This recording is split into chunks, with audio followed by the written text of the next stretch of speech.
Hello my dear students. So NCERT exemplar में start करते हैं next chapter that is animal kingdom. जो आपके 11th एनसीईआरटी की एक बहुत ही इंपॉर्टेंट यूनिट है डाइवर्सिटी, उसमें हम लोगों ने इस चैप्टर के बाद वो यूनिट हमारी कंप्लीट हो जाएगी। इसमें the living world, biological classification, plant kingdom and animal kingdom सभी के वीडियोस चैनल पर अवेलेबल हैं। आप इन सभी के एग्जाम्पलर के क्वेश्चंस की प्रैक्टिस कर सकते हैं, ठीक है।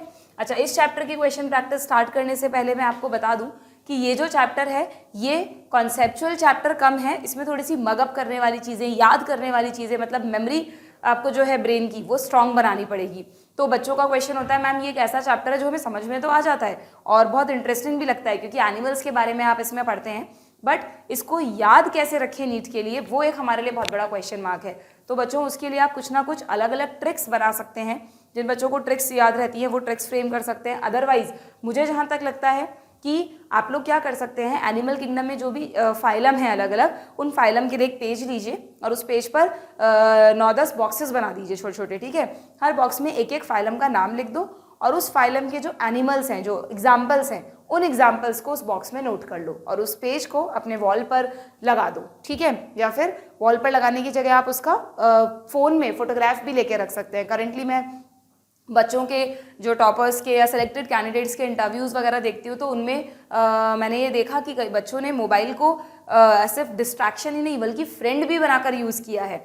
यानी उन्होंने क्या किया कि अपने शॉर्ट नोट्स की जो भी टैग्स हैं उनकी पिक्चर्स लेकर फ़ोन में रख ली और जब भी आप कभी सोने से पहले, जैसे मोबाइल देखने की आदत होती है बच्चों को, तो अननेसेसरी सोशल मीडिया पर या अननेसेसरी यूट्यूब पे इधर उधर के वीडियोस देखने में टाइम वेस्ट करने की जगह आपने जो पिक्चर्स क्लिक की हैं उनको आप एक नज़र से देख सकते हैं। कहीं भी बाहर जा रहे हैं तो रास्ते में देख सकते हैं। कई बच्चों को लगता है कि मैम टाइम वेस्ट होता है, कभी कभार इमरजेंसी में किसी भी काम से बाहर जाना पड़े तो अगर आपके मोबाइल में इस तरह की पिक्चर्स होंगी, ना सिर्फ बायोलॉजी में, ऐसा आप फिजिक्स के फॉर्मूलाज के लिए कर सकते हैं, केमिस्ट्री में रिएक्शंस के लिए कर सकते हैं, इनऑर्गेनिक केमिस्ट्री के लिए कर सकते हैं, तो आपका टाइम कम से कम वेस्ट होगा और नीट में अच्छे मार्क्स आने की उम्मीद ज़्यादा रहेगी, है ना भाई। अब सिंपल सी बात है, इतना टफ कंपटीशन है, हर साल कट ऑफ, पेपर टफ होने के बाद भी कट ऑफ बढ़ती जा रही है, तो कुछ तो स्पेशल करो, कुछ तो ऐसा करो जो बाकियों से अलग है, तब जाके आप वहाँ पर नीट में अपनी एक गवर्नमेंट मेडिकल कॉलेज में सीट एश्योर कर पाएंगे, ठीक है।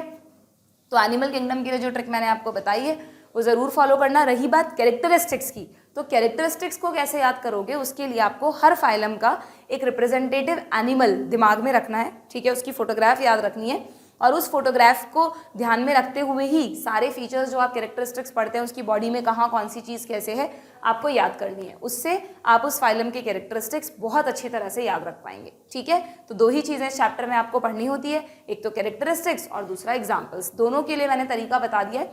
अगर आप इस पैटर्न को नीट के एग्जाम तक फॉलो करेंगे तो आप ईजिली इस चैप्टर के क्वेश्चन सही करके आ सकते हैं, ओके।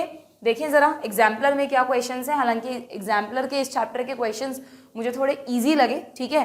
वैसे इस चैप्टर में कुछ टफ पूछने ऐसा है नहीं, पूरा का पूरा मेमोरी का खेल है ये, ठीक है। देखते हैं फर्स्ट क्वेश्चन क्या है। फर्स्ट क्वेश्चन है, in some animal groups the body is found divided into compartments with serial repetition of at least some organs. Direct NCERT की लाइन है, आप पहचान गए होंगे ये किस कैरेक्टरिस्टिक फीचर की बात हो रही है। Yes, this is metamerism. अब देखो इसमें कंफ्यूज करने के लिए फर्स्ट ऑप्शन दे दिया सेगमेंटेशन, क्योंकि ऊपर पढ़ के लगेगा कि हाँ भाई बॉडी जो है वो कंपार्टमेंट्स में डिवाइडेड है, यानी सेगमेंट्स में डिवाइडेड है, ठीक है। तो नो डाउट आप सेगमेंटेशन वर्ड यूज कर सकते थे, बट यहाँ पर जो दूसरी कंडीशन दी है with serial repetition of at least some organs, NCERT में क्लियरली बताया है कि मेटामेरिज्म का एग्जैक्ट मीनिंग क्या होता है।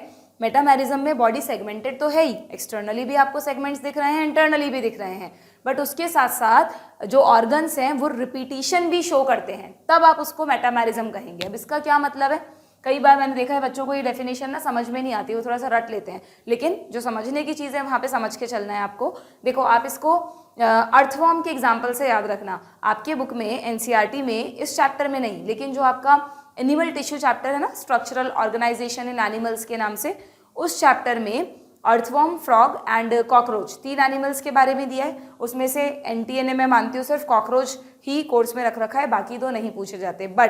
बट आप मेटामेरिज्म को समझने के लिए या जो एनेलिडा फाइलम है अर्थवॉर्म का, उसे याद रखने के लिए एक बार ज़रूर से बच्चों अर्थवॉर्म के जो पिक्चर्स दे रखे हैं ना चैप्टर 7th में, वो ज़रूर देखिएगा, क्योंकि उनमें जब आप देखेंगे अर्थवॉर्म का, अगर अभी भी आपके पास एनसीईआरटी है तो आप उसमें खोलकर देखिए कि अर्थवॉर्म के जो इंटरनल सेक्शंस दिखाए हैं, इंटरनल बॉडी ऑर्गन्स दिखाए हैं, वहाँ पर जो रिप्रोडक्टिव सिस्टम का स्ट्रक्चर है वहाँ पर आपको दिख रहा होगा कि जो ऑर्गन्स हैं वो एक ही चैम्बर में सिचुएटेड नहीं है, बल्कि उनका रिपीटिशन हो रहा है अलग अलग चैम्बर्स में।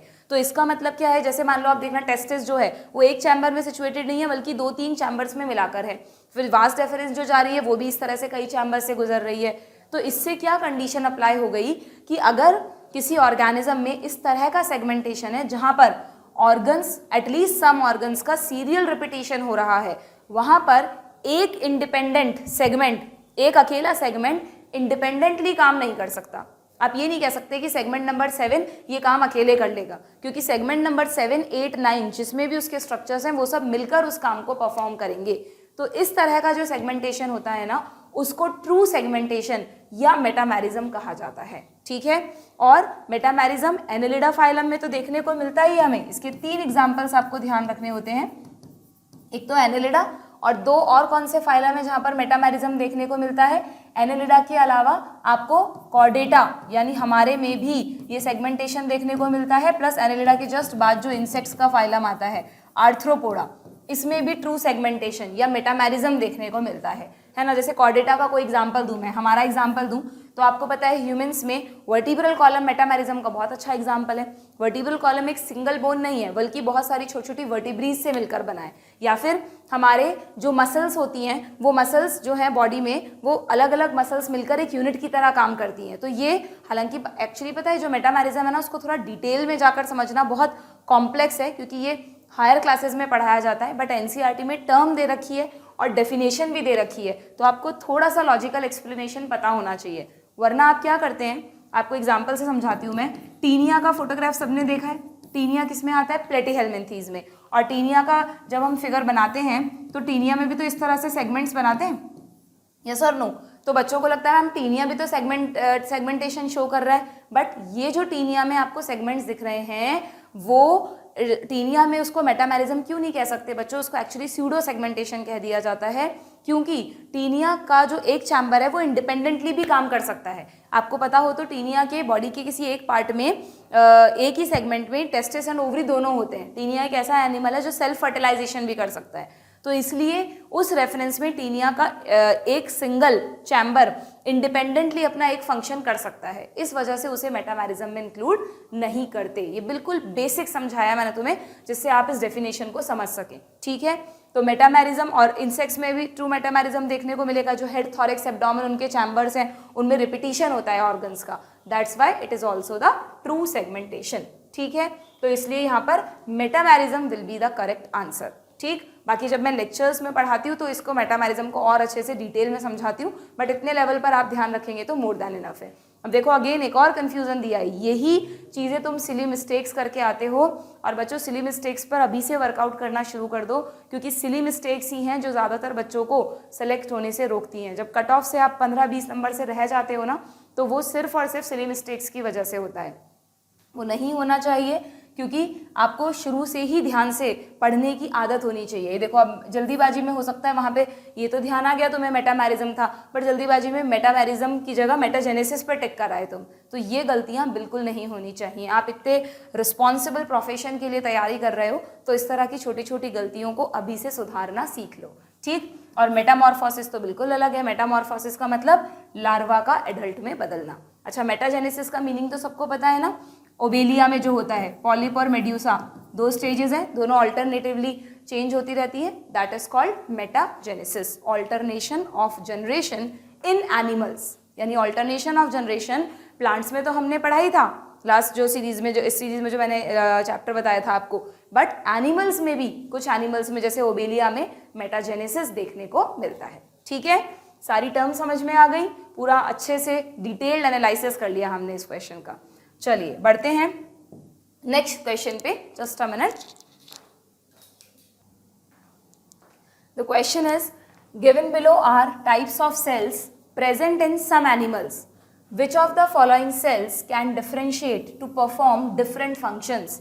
यानी डेफिनेशन वाइज अगर हम देखें तो एक तरह से ये क्वेश्चन पूछना चाह रहा है कि इनमें से वो कौन सी सेल्स हैं जो दूसरे सेल्स में भी कन्वर्ट हो सकती हैं। तो ह्यूमन बींग्स में तो हम ऐसी सेल्स को स्टेम सेल्स कहते हैं जो हमारे एम्ब्रियो में, अम्बिलिकल कॉर्ड में प्रेजेंट होती हैं। बट अगर हम ओवरऑल सभी एनिमल्स की बात करें तो यहाँ पर स्टेम सेल्स तो ऑप्शन में है नहीं, तो हम कौन सा ऑप्शन चूज कर सकते हैं? देखना, कोएनोसाइट्स तो आपको पता है फ्लैजिलर सेल्स हैं, फ्लैजिलेटेड सेल्स किसमें प्रेजेंट होती हैं? स्पॉन्जेस में। इनका अपना एक स्पेसिफिक फंक्शन होता है, ठीक है।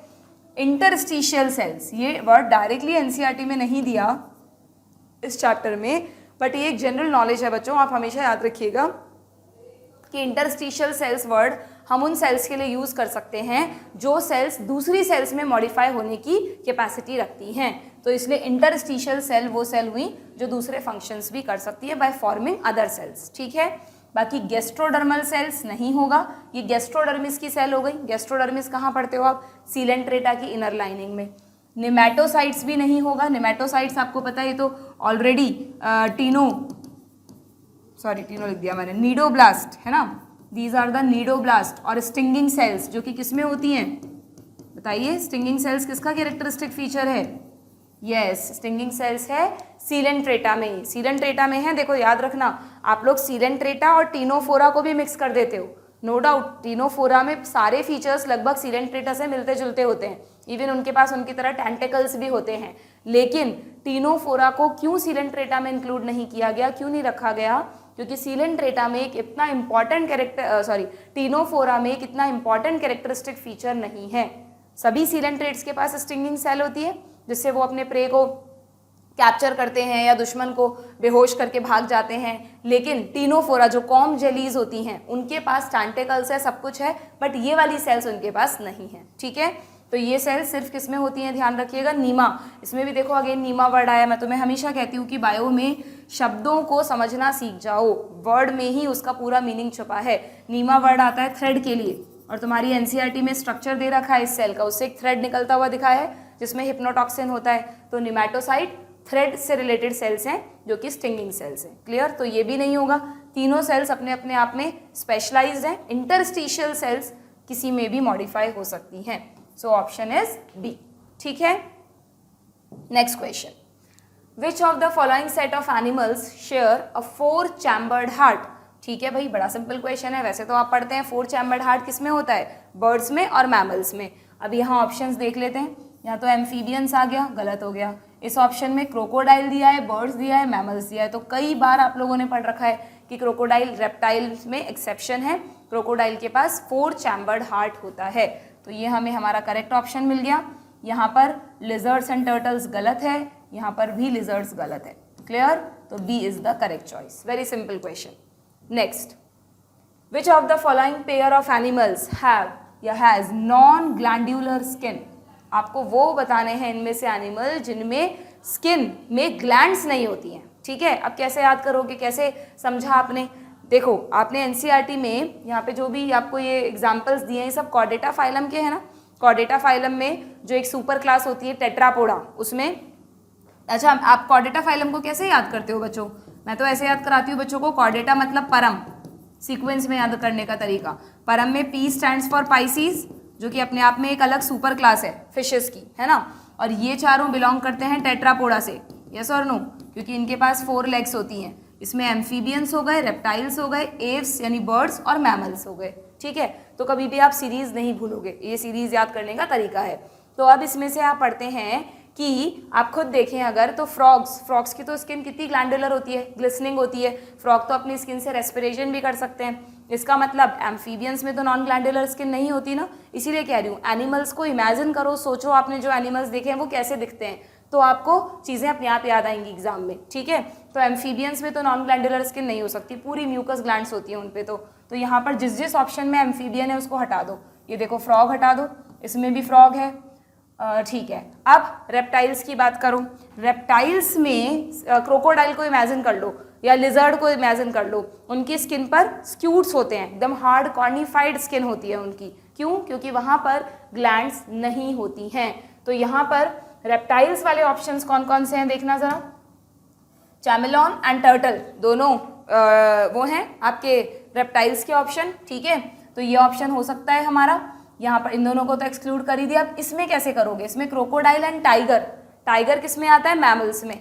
और मैमल्स में आपको पता है हमारी स्किन तो खजाना है ग्लैंड्स का, सिबेशियस ग्लैंड, स्वेट ग्लैंड्स, तरह तरह की ग्लैंड्स होती हैं, तो इसका मतलब टाइगर को भी आपको यहाँ पे एक्सक्लूड करना पड़ेगा। तो आपको आपका करेक्ट ऑप्शन मिल गया, that is chameleon and turtle.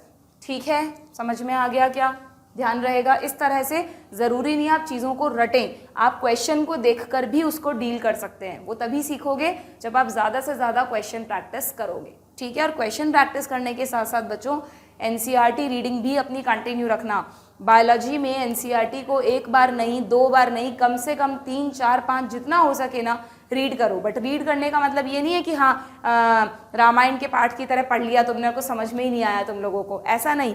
Read करने का मतलब होता है समझ समझ के पढ़ना। आप जब एक लाइन पढ़ी आपने तो आपके दिमाग में गई क्या कि वो लाइन क्या कहना चाह रही थी। इस तरह आप चैप्टर्स को जब पढ़ेंगे, भाई 1 साल का टाइम बहुत बड़ा टाइम होता है, अगर आप सही से मैनेज करें तो उस टाइम में अगेन आप देख लीजिएगा जो भी टॉपर्स इंटरव्यूज़ वगैरह हैं सेलेक्टेड कैंडिडेट्स के, उन्होंने एनसीईआरटी को 6-6, 7-7 बार रीड किया है, जिससे उसकी फोटोग्राफिक मेमोरी माइंड में बन जाती है और नीट में क्वेश्चन को तुरंत और सही तरीके से करना ईजी हो जाता है। ठीक है, तो ये सब चीज़ें आप लोग भी अपनाएं, अपने शेड्यूल में शामिल करें, जिससे आप नीट को क्रैक कर सकें।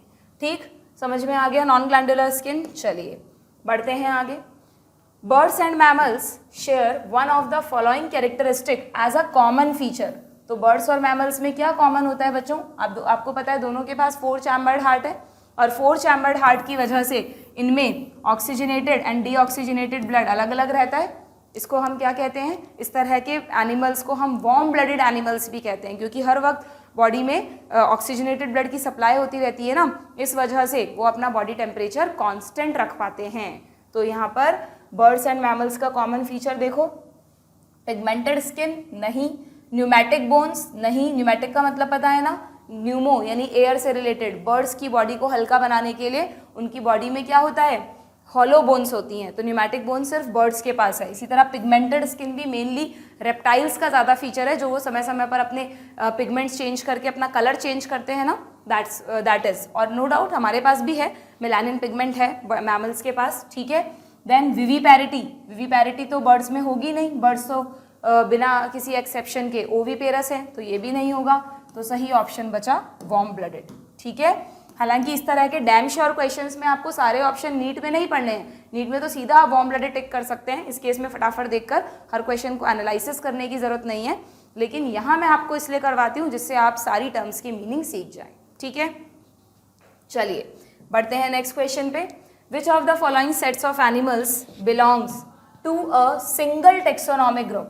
ठीक है भाई, सिंगल टेक्सोनॉमिक ग्रुप का एनिमल ढूंढो इसमें से पहला। अब अच्छा, इस वाले क्वेश्चन में हम एक काम करते हैं, सबके सारा रिवीजन भी हो जाएगा, देखते जाते हैं किसका फाइलम कौन सा है। ठीक, कटल फिश का फाइलम बताओ मुझको। कटल फिश यानी सीपिया मॉलस्का से बिलोंग करती है। ठीक है, जेली फिश यानी जिस फाइलम में हाइड्रा आता है, सीलेंट्रेटा यानी डेरिया भी कहते हैं आप इसको। सिल्वर फिश याद है, पता है कैसे याद रखोगे? मैं तो कैसे याद करती थी। सिल्वर फिश यानी सिल्वर की तरह चमकती हुई बिल्कुल छोटा सा कीड़ा, एक इंसेक्ट होता है ये, जो किताबों में पेपर्स को खाना पसंद करता है। तो जब बहुत पुरानी किताबें किसी अलमीरा में पड़ी हो, या जब दिवाली की सफाइयाँ करते हैं ना, तो आप देखना बुक्स निकालते हैं अगर पुरानी, तो आपको वहाँ पे घूमते हुए छोटे छोटे सिल्वर फिश दिख जाएंगे। तो सिल्वर फिश बिल्कुल दिखते ही इंसेक्ट की तरह दिखते हैं, तो हमेशा याद रहता है कि ये इंसेक्ट है, इसका मतलब आर्थ्रोपोडा से बिलोंग करेगा। अब तुमने कभी फोटोग्राफ ही नहीं देखा सिल्वर फिश का, तो फिर तुम्हें एग्जाम में कंफ्यूजन होगा। इसीलिए कह रही हूँ कि मोबाइल को फ्रेंड बना के यूज़ करो। जितने भी इस चैप्टर में आप एग्जाम्पल्स पढ़ते हो, एक बार गूगल पे उनका नाम डाल के उनकी इमेज देखा करो, उससे वो चीज़ें याद रहेंगी आपको। ठीक है, डॉग फिश क्या है? डॉग फिश तो पाइसिस से बिलोंग करता है, यानी कॉर्डेटा फाइलम से बिलोंग करता है। कौन सी फिश है ये? कार्टिलेजिनस है, बोनी है? Cartilaginous, Scoliodon. ठीक है, और स्टार फिश आपको पता ही है, इकाइनोडर्मेटा, स्पाइनी स्किन्ड एनिमल्स। ठीक, तो यहाँ पर तो सबके अलग अलग है भाई taxon. Bat is a mammal, pigeon is a bird, butterfly again arthropoda, तो ये भी गलत हो गया ऑप्शन। मंकी मैमल्स में आता है, चिंपैंजी मैमल्स में, मैन भी मैमल्स में, इवन ये तीनों तो प्राइमेट्स भी हैं, प्राइमेट ऑर्डर भी सेम है इनका, तो ये करेक्ट हो जाएगा।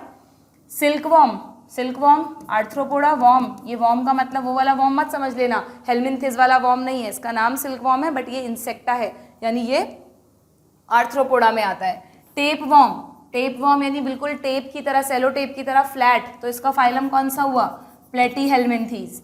अर्थवॉर्म एनिलिडा का रिप्रेजेंटेटिव मेंबर। जब भी एनिलिडा के फीचर्स याद करो, एन्यूलस यानी जिसकी बॉडी पर रिंग्स होती हैं, तो हमेशा अर्थवॉर्म दिमाग में आना चाहिए, ठीक है। मैंने बहुत बार देखा है कि बच्चे ना अर्थवॉर्म और एस्कैरिस में कंफ्यूज रहते हैं, बट बिल्कुल कंफ्यूज नहीं होना है बच्चों आपको। अर्थवॉर्म एनिलिडा से बिलोंग करता है और एस्कैरिस किसका रिप्रेजेंटेटिव है? एसके हेल्मिन्थीज का। एसके हेल्मिन्थीज या फिर इसका एक नाम और है इस फाइलम का, नेमेटोडा, ठीक है। राउंड वॉर्म्स जिसमें आते हैं, जिनका सर्कुलर सेक्शन राउंड होता है। और एनेलिडा में अर्थवॉर्म यानी वो जिनकी बॉडी पर रिंग्स होती हैं, जैसे लीच हो गया, नेरीज है, अर्थवॉर्म है, ये सब एन्यूलस यानी एनेलिडा में आते हैं, ठीक है। इस तरह आपको अपने दिमाग से खेलना है, चीज़ों को समझना है, तब आप चीज़ों को याद रख पाएंगे। डन।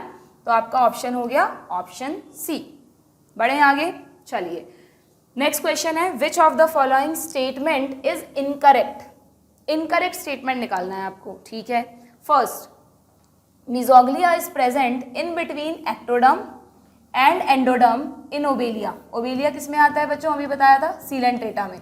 और सीलेंट्रेटा में आपको पता है, सीलेंट्रेटा में क्या होता है कि जो एक्टोडर्म और एंडोडर्म है उसके बीच में नॉन सेलुलर लेयर होती है, जिसे आप मिजोग्लिया कहते हैं। तो ये स्टेटमेंट तो बिल्कुल ठीक है। दूसरा स्टेटमेंट, एग्जिबिट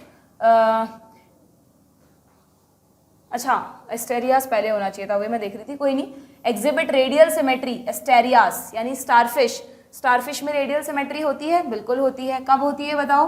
याद है ना आपको इकाइनोडर्मेटा का खास फीचर कि अगर आप इनके लार्वा और एडल्ट को देखेंगे तो लार्वा में तो एडवांस सिमेट्री है यानी बायलैटरल सिमेट्री है, लेकिन एडल्ट में प्रिमिटिव सिमेट्री यानी रेडियल सिमेट्री है। मैं तो ऐसे याद कराती हूँ बच्चों को, बाप नंबरी बेटा 10 नंबरी, है ना एक पुरानी मूवी की, मतलब गुरु से बढ़कर शिष्य, वो वाली बात हो गई। तो शिष्य यानी छोटी जो स्टेज है, प्रिमिटिव स्टेज है लार्वा, उसके पास एडवांस सिमेट्री है बायलैटरल, और एडल्ट जब हो जाते हैं तो प्रिमिटिव सिमेट्री शो करते हैं, दैट इज रेडियल, ठीक है। तो ये वाला ऑप्शन भी सही है। फैशियोला, फैशियोला किससे बिलोंग करता है? प्लेटीहेल्मिन्थीज से ना, लिवर फ्लूक्स, फ्लूक्स भी तो फ्लैट होती हैं। Is a pseudocoelomate animal. अब देखो हो सकती है ना गड़बड़, क्योंकि स्यूडोसिलोम तुम किस में पढ़ते हो? स्यूडोसिलोम होती है एस्केहेल्मिन्थीज में, और एस्केहेल्मिन्थीज और प्लेटीहेल्मिन्थीज बिल्कुल पास पास हैं, तो इनके फीचर्स और इनके एग्जाम्पल सब कुछ मिक्स कर देते हैं बच्चे बहुत बार। तो इस तरह की चीज़ों में भी जब तुम क्वेश्चंस करोगे और तुम्हें लगेगा कि यार हम हमेशा गलती कर रहे हैं, तो बनाओ एक छोटी सी टेबल प्लेटीहेल्मिन्थीज और एस्केहेल्मिन्थीज में कंपैरिजन की, और जो फीचर्स हैं उन दोनों को लिख दो, लगा दो अपनी दीवार पे या ले लो मोबाइल में एक पिक, और टाइम टू टाइम उसे देखते रहो, तभी जाके आप चीज़ों को याद रख पाएंगे, ठीक है। तो फैशियोला इज अ स्यूडोसिलोमेट एनिमल, ये वाला ऑप्शन क्या हो गया? गलत हो गया, क्योंकि स्यूडोसिलोमेट तो एस्केहेल्मिन्थीज होते हैं। एस्केहेल्मिन्थीज यानी अर्थवॉर्म ना, नहीं, अर्थवॉर्म आता है एनेलिडा में, एस्केहेल्मिन्थीज यानी एस्कैरिस, ठीक है, राउंड वॉर्म्स जिसमें आते हैं। एस्कैरिस हो गया, फिलेरियल वॉर्म हो गया, और भी कई सारे पैरासाइटिक वॉर्म्स सब इसी में आते हैं, ठीक। देन धागों की तरह दिखने वाले, that's why they are called Nematoda. Nema means धागा, एस्कैरिस का पिक्चर हमेशा दिमाग में रखो, धागे की तरह ही तो दिखते हैं वो, मेल और फीमेल अलग अलग होते हैं, ठीक है। And Taenia is a triploblastic animal, बिल्कुल, टीनिया अगेन प्लेटीहेल्मिन्थीज है, और प्लेटीहेल्मिन्थीज से सब ट्रिप्लोब्लास्टिक ही हैं, है ना। डिप्लोब्लास्टिक कहाँ तक थे? टीनोफोरा तक, सीलेंट्रेटा और टीनोफोरा, वहाँ तक डिप्लोब्लास्टिक एनिमल्स हैं, ठीक है, समझ में आ गया। तो यहाँ पर इनकरेक्ट स्टेटमेंट हुआ ऑप्शन सी। डन। चलिए, करने को हमने अभी तक सिर्फ 7 क्वेश्चंस किए हैं, बट सीख हमने कितनी सारी चीज़ें ली, रिवीजन कितना सारा कर लिया, ये इंपॉर्टेंट है, ठीक।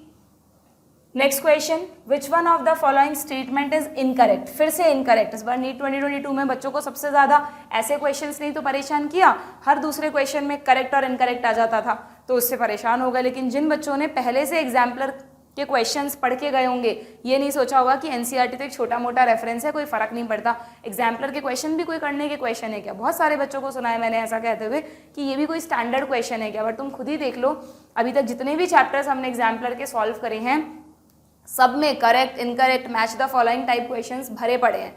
तो ये प्रूफ होता है कि एनटीए अपना जो मेन सोर्स है वो एनसीईआरटी और उससे जुड़े रेफरेंसेस को मानता है। चाहे तुम बड़े से बड़ा रेफरेंस कर लो और इन बुक्स को नहीं करोगे तो तुम्हारी प्रिपरेशन अधूरी रह जाएगी, ठीक है। इनकरेक्ट स्टेटमेंट बताओ भाई, देखें। इन कॉकरोच, जो कि एक इंसेक्ट है, इंसेक्टा से बिलोंग करता है, एंड प्रॉन्स, प्रॉन भी आर्थ्रोपोडा में आता है, लेकिन आपको पता होना चाहिए प्रॉन एक्वेटिक है और ये क्रस्टेशियंस में आते हैं, है ना, आर्थ्रोपोडा में जो क्रस्टेशिया ऑर्डर है, क्रस्टेशियंस में आते हैं ये। तो इन दोनों के लिए कहा है कि एक्सक्रीशन जो है वो किसके थ्रू होता है, मेल्फिजियन ट्यूब्यूल्स के थ्रू होता है। अब कॉकरोच में तो तुम्हें पता है मेल्फिजियन ट्यूब्यूल्स होती हैं, प्रॉन में आपको अच्छे से याद होना चाहिए, क्रस्टेशियंस जो कि पानी में रहते हैं उनके पास बच्चों ग्रीन ग्लैंड्स होती हैं। जब भी आप कभी प्रॉन की पिक्चर देखेंगे ना, तो प्रॉन में आगे जो एंटीनीज निकले हुए रहते हैं, उन एंटीनीज के पास ही ये ग्रीन ग्लैंड या एंटीनल ग्लैंड्स होती हैं। ठीक है, तो अगेन पिक्चर के थ्रू आपको याद रखना है कि प्रॉन्स में एक्सक्रीशन के लिए जो बड़े से एंटीनी निकले हुए हैं उनमें एंटीनल ग्लैंड्स हैं जो कि ग्रीन कलर की हैं, that's why they are called green glands. तो ये ऑप्शन क्या हो गया, गलत हो गया, मतलब ये स्टेटमेंट क्या हो गया, गलत हो गया। ठीक है, सेकेंड, इंटीनोफोरा जो माइनर छोटा सा फाइलम है सीलेंट्रेटा के बाद, लोकोमोशन इज मीडिएटेड बाय कोम्प्लेट्स। बिल्कुल, जो टीनोफोरा हैं उनमें कोम्प्लेट्स होती है ना, 8 सीलियरी कोम्प्लेट्स, और वो किस में मदद करती हैं, लोकोमोशन में। तो ये करेक्ट स्टेटमेंट है। फैशियोला यानी वही प्लेटीहेल्मिन्थीज। ठीक है, flame cells help in excretion, बिल्कुल सबसे पहले एक्सक्रीटरी सेल्स इसी फाइलम में डेवलप हुई और इनके पास फ्लेम सेल्स होती हैं। फ्लेम सेल्स के दो और नाम याद रखना बच्चों, flame cells are also called protonephridia, protonephridia, या फिर they are also called solenocytes. तीनों में से कोई भी नाम आ सकता है एग्जाम में। ठीक है, ये प्लेटीहेल्मिन्थीज की एक्सक्रीटरी सेल्स होती हैं। ओके, तो ये स्टेटमेंट भी सही है। अर्थवॉर्म्स यानी किसकी बात हो रही है, एनेलिडा की। अर्थवॉर्म्स आर हर्मेफ्रोडाइट, बाइसेक्सुअल होते हैं। अगेन अर्थवॉर्म का वो रिप्रोडक्टिव ऑर्गन्स वाला पिक्चर देखना, एक ही अर्थवॉर्म में टेस्टिस भी दिखेंगे और ओवरी भी दिखेंगे, तो बाइसेक्सुअल हो गया अर्थवॉर्म, पिक्चर से याद रखना है। And yet cross fertilization takes place, very very important feature, कि चाहे से अर्थवॉर्म बाइसेक्सुअल है, उसमें टेस्टिस भी और ओवरी भी है, लेकिन वेरिएशंस बढ़ाने के लिए ज़रूरी है कि दो अर्थवॉर्म एक दूसरे से कॉपुलेट करें। इसलिए अर्थवॉर्म्स में दोनों में साथ में गैमीट नहीं बनते, तो दो अर्थवॉर्म्स कॉपुलेशन के थ्रू गैमीट्स का ट्रांसफर करते हैं। ठीक है, वही स्पर्म्स दूसरे में डाल देते हैं, तो इसलिए क्रॉस फर्टिलाइजेशन होता है यहाँ पर। अब आपको कंफ्यूज करने के लिए स्टेटमेंट दिया गया, आप सोचोगे यार बाइसेक्सुअल है तो फिर सेल्फ फर्टिलाइजेशन होना चाहिए, नहीं। टीनिया भी बाइसेक्सुअल है, टीनिया जो आप पढ़ते हैं टेपवॉर्म, पर वहाँ पर सेल्फ फर्टिलाइजेशन का फीचर दिया है नेचर ने उसको, एडेप्टेशन है वो उसका, एक इंटेस्टाइन में रहता है ना वो अकेला, तो अब अकेला रहता है तो किसी दूसरे के साथ कहाँ फर्टिलाइज कर पाएगा, तो इसलिए टीनिया जो है वो भी बाइसेक्सुअल है, बट वो सेल्फ फर्टिलाइजेशन कर सकता है। ठीक है, लेकिन अर्थवॉर्म में गैमीट्स मैच्योर ही नहीं होते दोनों साथ में, तो अर्थवॉर्म क्रॉस फर्टिलाइजेशन ही करेगा। ये भी एक करेक्ट स्टेटमेंट हुआ। ठीक है, तो आपको क्या बताना था बच्चों, इनकरेक्ट स्टेटमेंट बताना था, so option A will be your choice. ठीक है, समझ में आ गया। देन नेक्स्ट क्वेश्चन पे आ जाते हैं। Very simple question, which one is oviparous, egg laying कौन है इनमें से, लो पहला ही ऑप्शन मिल गया आपको, प्लेटिपस। फ्लाइंग फॉक्स, ये फ्लाइंग देखते ही मत समझ लेना कि ये एक बर्ड है, वैसे इन्होंने ब्रैकेट में बैट लिख दिया, बट लिखना नहीं चाहिए था। ठीक है, लिख दिया है तो फिर पता ही चल गया कि बैट, अभी भी कितने बच्चे ऐसे हैं जो बैट को बर्ड समझते हैं, ऐसा तो नहीं है ना कोई। बैट मैमल्स में आता है, उसके पास मेमोरी ग्लैंड्स होती हैं, विविपेरस होता है, सारे मैमल्स वाले फीचर हैं, बस वो उड़ सकता है। ठीक है, तो फ्लाइंग फॉक्स मैमल है, विविपेरस है, एलिफेंट भी मैमल है, वेल को भी, अब तो ऐसा कोई बच्चा नहीं होगा इस लेवल पर आने के बाद जो वेल को फिश समझता होगा, वेल भी मैमल है, डॉल्फिन भी मैमल है। ये वो मैमल्स हैं जो थोड़े बहुत फिशेस से सिमिलैरिटी शो करते हैं, बट आप इन्हें पाइसीज में नहीं रखेंगे, डॉल्फिन और वेल को मैमल्स में ही रखना है। और यही कारण है कि डॉल्फिन या वेल में गिल्स नहीं होते हैं बच्चों, उनमें लंग्स होते हैं, क्योंकि वो मैमल्स मैमल्स हैं, मतलब तो उनमें मैमल्स वाले फीचर्स होंगे। ठीक है, इस तरह की जो छोटी छोटी बातें हैं वो भी अपने शॉर्ट नोट्स में लिख लिया करो। शॉर्ट नोट्स को बनाकर आपने कहीं रख तो नहीं दिया ना अलमारी के अंदर, शॉर्ट नोट्स इसलिए बनाए जाते हैं जिससे हर महीने, हर 20-25 दिनों में आप उन्हें रिवाइज कर सकें। अदरवाइज आप सोच रहे हैं कि हम नीट के एग्जाम के टाइम पर उनको रिवाइज करेंगे तो वो इतना इफेक्टिव नहीं होगा। बीच बीच में उन्हें रिवाइज करो, बहुत ज़रूरी है बायोलॉजी में होल्ड पाने के लिए। ठीक है, तो यहाँ पर करेक्ट ऑप्शन क्या हो जाएगा, प्लेटिपस। डन, एकिडना एंड प्लेटिपस दो ओविपेरस मैमल्स है ना। चलिए, डक बिल्ड जिसका डक की तरह माउथ होता है आगे से। Next, which is a non poisonous snake, दे रखा है एनसीईआरटी में। नॉन पॉइजनस स्नेक कैसे याद रखोगे भाई, मैंने तो ऐसे याद रख रखा है, अजगर। अब कहने को तो हम बोलते हैं अजगर से बहुत डर लगता है हमको, क्योंकि अजगर पूरे के पूरे इंसान को अंदर निगल लेता है ना, इतनी कैपेसिटी होती है उसकी। वो इसीलिए निगलता है क्योंकि उसके पास पॉइजनस फैंग्स नहीं है, बाकी स्नेक्स की तरह उसके पास डंक नहीं है कि वो है ना, मतलब फैंग्स जो भी इनमें होते हैं कि वो अपने फन से जहर निकाल के मार सके। तो पाइथन सीधा शिकार करता है, सीधा ही खा जाता है, वो तो मौका ही नहीं देता बचने का, ठीक है। तो पाइथन एक नॉन खतरनाक है, डर लगता है, लेकिन पॉइजनस नहीं है, ध्यान रखना अजगर, ठीक है। बाकी कोबरा, वाइपर, क्रेत ये तो आपको पता है तीनों पॉइजनस स्नेक्स हैं। ओके, देन नेक्स्ट क्वेश्चन, ये आ गया match the following type question. इस तरह के क्वेश्चन इस चैप्टर से ज्यादा पूछे जाते हैं नीट में। देखना जरा क्या पूछा है आप लोगों से यहाँ पर, लेवल ऑफ ऑर्गेनाइजेशन, ठीक है भाई। ऑर्गन लेवल इनमें से किस में है, पहले तो ये बताओ अपने इसको, इन चीज़ों को आपको हर फाइलम में अलग अलग याद नहीं करना। जो शुरू में आपके एनसीईआरटी में एनिमल किंगडम का क्लासिफिकेशन का एक चार्ट है, वहीं से आप इन चीज़ों को याद कर लो कि जो सबसे पहला फाइलम है पॉरीफेरा स्पॉन्जेस का, उसमें तो सेल्यूलर लेवल होता है, हर सेल अपना अपना काम अपने आप करती है, टिश्यूज भी नहीं बनते। उसके बाद के जो दोनों सिस्टर फाइलम हैं, ये आपका सिलेंट्रेटा और टीनोफोरा, दोनों सिस्टर क्यों, क्योंकि दोनों में बहुत सारे फीचर्स मिलते जुलते हैं। इन दोनों में टिश्यू लेवल होता है। और फिर इसके बाद कौन सा आएगा, फ्लैटवॉर्म्स यानी प्लेटीहेल्मिन्थीज का, उसमें ऑर्गन लेवल, और उसके बाद सब में ऑर्गन सिस्टम लेवल, ठीक है। तो ऑर्गन लेवल आपकी बुक में सिर्फ प्लेटीहेल्मिन्थीज में ही दिया है। तो प्लेटीहेल्मिन्थीज कौन है इनमें से बताओ, फैशियोला, तो इसे इससे मैच करा दो, ठीक है। सेल्यूलर एग्रीगेट लेवल यानी सेल्स इंडिविजुअली काम कर रही है, एग्रीगेट है, मल्टी सेलुलर है, लेकिन हर सेल अपना अपना काम कर रही है, थोड़े बहुत ज़्यादा से ज़्यादा ग्रुप बना के काम कर रही है, लेकिन वो मॉडिफाई नहीं हुई है एज अ टिश्यू, ठीक है। तो वो आपको मिलेगा किसमें, पॉरीफेरा में। तो ये रहा एग्जाम्पल स्पॉन्जिला, ठीक है। देन टिश्यू लेवल दो में बताया, उन दोनों में से देख लो किसका एग्जाम्पल है, ये रहा ओबेलिया, सिलेंट्रेटा का एग्जाम्पल है। और ऑर्गन सिस्टम लेवल बाकी सब में तो फेरेटेमा, फेरेटेमा किसका साइंटिफिक नेम है, अर्थवॉर्म का, ध्यान रखना, जरूरी नहीं हमेशा ऑप्शंस में अर्थवॉर्म ही आए। फेरेटेमा जो कुछ कॉमन एनिमल्स है ना, इनके साइंटिफिक नेम्स भी याद रखना, ठीक है। तो अब आप देख लो आपका सही ऑप्शन कौन सा है, ए को मैच करना है सेकंड से, ए को सेकंड से, ये रहा इसमें है, ठीक है। इसमें देखो थोड़ा ऐसा दे दिया इन्होंने ऑप्शन, पहले फर्स्ट लिख दिया बाद में इधर वाला लिख दिया, तो फर्स्ट को डी से मैच हो रहा है बिल्कुल, ठीक है। इस तरह की चीज़ें कर सकते हैं आपको कंफ्यूज करने के लिए, बट आपको होना नहीं है कंफ्यूज। बढ़े आगे, second last question, body cavity is the cavity present between body wall and gut wall. सबको पता है किस बॉडी कैविटी की बात हो रही है, सीलोम की, है ना। सीलोम, क्योंकि हमारी जो बॉडी वॉल है और जो हमारी सेंटर में गट है, उसके बीच में जो खाली स्पेस है जिसमें हमारे सारे ऑर्गन्स हैं, उसी को तो सीलोम कहते हैं। तो in some animals this body cavity is not lined by mesoderm. अब उन्हें आप क्या कहेंगे, अब इस क्वेश्चन में थोड़ा सा कंफ्यूजन हो सकता है आपको, कि आपको यहाँ पर कहा है कि the body cavity is not lined by mesoderm. इसका मतलब बॉडी कैविटी है तो सही ना उनमें, बस वो मीजोडर्म से लाइंड नहीं है। तो अगर आप जल्दीबाजी में एसीलोमेट टिक करके आ गए तो गलत हो जाएगा, क्योंकि एसीलोमेट का मतलब तो होता है body cavity absent, body cavity है ही नहीं, सीलोम एब्सेंट। जबकि यहाँ कहा गया है बॉडी कैविटी तो है बट वो मीजोडर्म से कंप्लीटली लाइंड नहीं है, तो ये गलत चॉइस हो गई, ठीक है। स्यूडोसिलोमेट, बिल्कुल ठीक, स्यूडोसिलोमेट की यही तो डेफिनेशन देते हैं हम, कि मीजोडर्म एक लाइनिंग की तरह ना होकर स्कैटर्ड पाउच की तरह प्रेजेंट होती है। बहुत अच्छा डायग्राम बना हुआ है आपकी एनसीईआरटी में, इस तरह से बने हुए हैं ना, ठीक है।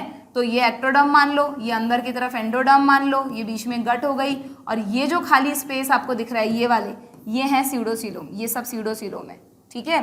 जो मीजोडर्म है वो स्कैटर्ड पाउचेस की फॉर्म में है, तो यहाँ पर स्यूडोसिलोमेट हो जाएगा। बाकी सीलोमेट तो नहीं होगा, ट्रू सीलोम होती है। ट्रू सीलोम का मतलब सीलोम भी प्रेजेंट है और मीजोडर्म से कंप्लीटली लाइंड भी है, अंदर भी और बाहर भी, ठीक है। एंड हीमोसिलोमेट क्या होता है बच्चों, पता है क्या आप लोगों को? हीमोसील आप पढ़ते हैं दो फाइलम में, एक तो आर्थ्रोपोडा में, याद रखना काफ़ी इंपॉर्टेंट क्वेश्चन है, और दूसरा मॉलस्का में। क्योंकि इन दोनों में क्या होता है बच्चों कि जो सीलोम है ना वो हाईली रिड्यूस्ड होती है। सीलोम बॉडी कैविटी है इनमें नो डाउट, ट्रू सीलोम ही है, लेकिन वो बहुत ज़्यादा रिड्यूस्ड हो जाती है और उस बॉडी कैविटी में ही ब्लड भरा रहता है। हीमो मीन्स ब्लड, लेकिन आपको ध्यान होना चाहिए इन दोनों में रेड कलर का ब्लड नहीं होता है। जैसे आर्थ्रोपोडा में या तो कलरलेस ब्लड होता है, आप हीमोलिम्फ कहते हैं, कुछ मॉलस्का में ब्लू कलर्ड ब्लड होता है, लेकिन रेड कलर्ड ब्लड इन दोनों में से किसी में भी नहीं होता। तो यहाँ पर इस तरह की कैविटी, इस तरह की सीलोम जो थोड़ी रिड्यूस हो, साइज में थोड़ी कंपैरेटिवली छोटी हो और ब्लड से भरी हुई हो, रेड कलर्ड ब्लड नहीं, दूसरे कलर के ब्लड से, तो फिर आप उसे कह देते हैं हीमोसील। तो आपको इससे दो चीज़ें याद हो गई, हीमोसील किस में होती है और ब्लड रेड कलर का किस में नहीं होता है, इन दोनों में, ठीक है। तो ये भी नहीं होगा, ये है तो ट्रू सीलोम ही, क्लियर। तो यहाँ पर आपका जो चॉइस है वो हो गई ऑप्शन बी, ठीक है। एंड लास्ट क्वेश्चन पे आ जाते हैं हम इस चैप्टर के। वैसे तो इस चैप्टर में और भी बहुत कुछ है, बट एग्जाम्पलर में इतने ही क्वेश्चंस दे रखे हैं, ठीक है। तो क्वेश्चन क्या है, match the column A with B and choose the correct option. चलो भाई फिर से मैच करवा लो, यहाँ पर आपको मैच करवाना है। देखें पॉरीफेरा में क्या मिलता है हमें, कैनाल सिस्टम, खासियत है उसकी, ऑस्टिया से पानी एंटर करता है, स्पॉन्जोसील से फ्लैजिलर सेल्स उसे ऊपर भेजती हैं और ऑस्क्यूलम से बाहर निकल जाता है, तो कैनाल सिस्टम हो गया। एस्के हेलमिंथीज यानी एस्कैरिस, एस्कैरिस की खासियत क्या है इसमें से, मस्क्यूलर फेरिंग्स, नहीं भी पता तो मान लो छोड़ दो इसको। एनेलिडा, एनेलिडा यानी अर्थवॉर्म, अर्थवॉर्म पे क्या याद रखते हो, मेटामेरिज्म, ठीक है। आर्थ्रोपोडा, आर्थ्रोपोडा तो नाम ही इसलिए पड़ा है, आर्थ्रो मीन्स जॉइंटेड, पोडा मीन्स लेग, इनके पास जॉइंटेड लेग्स या जॉइंटेड अपेंडेजेस होते हैं। और इकाइनोडर्मेटा, इकाइनो मीन्स स्पाइन, डर्मा मतलब स्किन, एक तो ये स्पाइनी स्किन है और इनका एक कैरेक्टरिस्टिक फीचर होता है वाटर वैस्कुलर सिस्टम, जिसे ध्यान रखिएगा एम्बुलैक्रल सिस्टम भी कहते हैं, एम्बुलैक्रल सिस्टम, जिसमें कैनाल्स होती हैं, मेडरीपोराइट होती है ना। तो यहाँ पर अगर हम मैच करें, ए को मैच करना है फर्स्ट से 2 ऑप्शंस में, बी को मैच करना है थर्ड से, तो ऑप्शन सी, ठीक है। तो बस इस तरह से आपको अपनी क्वेश्चन प्रैक्टिस करते रहना है, ठीक है। अपने चैप्टर्स स्ट्रॉन्ग करने हैं। Again I am reminding you कि चैप्टर्स पढ़ते वक्त अगर आप सेल्फ स्टडी कर रहे हैं, आपको कोई टॉपिक नहीं समझ में आ रहा है, कॉन्सेप्ट नहीं समझ में आ रहा है, तो हमारे चैनल पर सभी टॉपिक्स के सभी चैप्टर्स की प्लेलिस्ट कंप्लीटली अवेलेबल है, आप वहाँ पर जाकर अपना वो टॉपिक अच्छे से क्लियर कर सकते हैं, ठीक है। तो नीट क्रैक करने के लिए जो सबसे इंपॉर्टेंट बात है बच्चों, क्वेश्चन प्रैक्टिस और बीच बीच में पुराने टॉपिक्स को रिवाइज करते रहना। और हाँ, एक थर्ड इंपॉर्टेंट थिंग और, सिली मिस्टेक्स को पहचान कर उन पे वर्कआउट करना। ये तीनों चीज़ें जब तक आप नहीं करेंगे ना, तब तक आप कितने भी लेक्चर्स देख लीजिए, आपका स्कोर वो नहीं आ पाएगा जो आना चाहिए। तो इन चीज़ों पे वर्कआउट करना शुरू कर दीजिए। Best of luck.